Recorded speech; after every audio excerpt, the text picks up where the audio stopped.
Vous avez déjà eu ce moment où vos résultats semblent meilleurs, mais vous ne savez pas si c'est vraiment une amélioration ou juste le fruit du hasard. C'est précisément là qu'intervient le test d'hypothèse, un pilier essentiel de la méthodologie Six Sigma. C'est l'outil qui nous permet de passer du simple ressenti à la preuve statistique.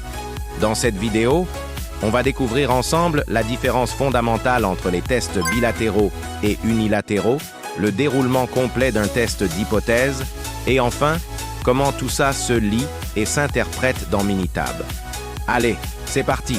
Dans la phase analysée du Six Sigma, on cherche à répondre à une question simple. Est-ce que le changement que l'on observe est réel ou est-ce juste du bruit de fond? Imaginez, vous avez une nouvelle machine ou vous avez mis en place une nouvelle méthode de travail. Vous constatez que le temps de cycle semble plus bas. Mais comment être sûr que ce n'est pas seulement une variation normale de votre processus? Le test d'hypothèse sert exactement à ça, à vérifier si la différence observée est statistiquement significative. Il nous donne la confiance nécessaire pour affirmer qu'un changement a un véritable impact. Un test d'hypothèse, c'est un peu comme un procès. On a deux accusés, ou plutôt deux hypothèses. La première, c'est H0, l'hypothèse nulle. Elle dit qu'il n'y a aucune différence, que tout est normal, que rien n'a changé. La deuxième, c'est H1, l'hypothèse alternative. Elle prétend qu'il y a une vraie différence, un changement réel. Par exemple, si votre temps de production moyen était de 32 secondes, H0 dirait que le temps moyen est toujours de 32 secondes. H1, elle, dirait que le temps moyen est maintenant différent de 32 secondes. Le but du test, c'est de voir si on a assez de preuves dans nos données pour rejeter H0 et accepter H1. Selon la question précise qu'on se pose, on va choisir le bon type de test. Il en existe deux principaux. D'abord, le test bilatéral ou two-tailed.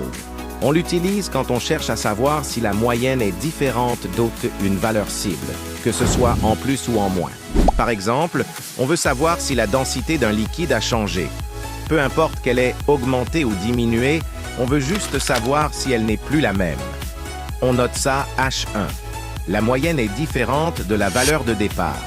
Visuellement, sur la courbe de distribution, ça se représente par deux zones de rejet, une à chaque extrémité. Ensuite, on a le test unilatéral, ou one-tailed. Celui-là, on l'utilise quand on s'attend à une variation dans un sens bien précis. Vous avez changé un paramètre de cuisson et vous voulez vérifier si le poids moyen a diminué? Dans ce cas, on s'intéresse uniquement à une baisse. On écrira H1. La moyenne est inférieure à la valeur initiale. Si au contraire, on veut tester si elle a augmenté, on écrira H1. La moyenne est supérieure. Visuellement, il n'y a qu'une seule zone de rejet, d'un seul côté de la courbe.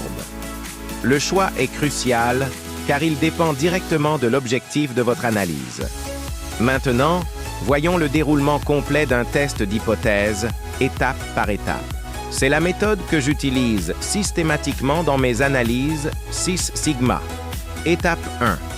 Poser la bonne question. On commence toujours par une question claire. Par exemple, le temps moyen du nouveau processus est-il différent de 32 secondes? Cette question va vous guider pour choisir le bon type de test. Étape 2. Définir H0 et H1. Dans notre exemple, ce sera H0. La moyenne est égale à 32 et H1, la moyenne est différente de 32. C'est un test bilatéral.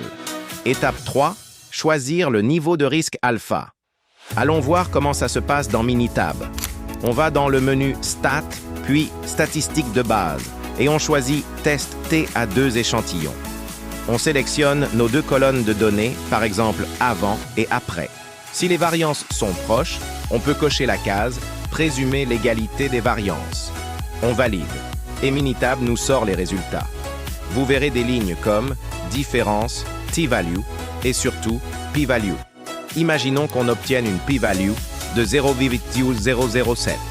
C'est bien inférieur à 0,05. Donc on rejette H0. Minitab nous donne aussi un intervalle de confiance à 95%. Si cet intervalle ne contient pas la valeur 0, Cela confirme notre conclusion. La différence est réelle. On peut donc affirmer que le nouveau processus est bien plus rapide. Petite astuce pratique, ne vous arrêtez jamais à la p-value seule. Regardez aussi l'amplitude de la différence. Une différence statistiquement significative n'est pas forcément importante sur le plan industriel. Une amélioration de 0,2 secondes sur un cycle de 10 minutes, statistiquement c'est peut-être significatif, mais dans la réalité du terrain, l'impact est négligeable. Pour résumer, voici le schéma visuel du test d'hypothèse.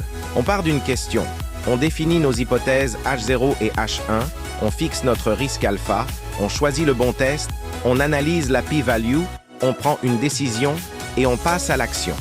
Le test d'hypothèse est comme un juge impartial. Il nous aide à décider avec rigueur si une amélioration est réelle ou si elle est simplement le fruit du hasard. C'est un outil puissant pour prendre des décisions basées sur des faits et non des intuitions. Dans la prochaine vidéo, on ira encore plus loin. On verra comment choisir le bon test statistique en fonction du type de données que vous avez, qu'elles soient variables ou attributs, et si vos échantillons sont appariés ou indépendants. Et surtout, je vous montrerai comment automatiser ces choix directement dans Minitab pour gagner un temps précieux. Alors, abonnez-vous, activez la cloche pour ne rien manquer et laissez vos exemples concrets en commentaire. Je pourrai les analyser dans une future vidéo. Merci beaucoup pour votre attention et n'oubliez pas, sans preuve, pas de sigma.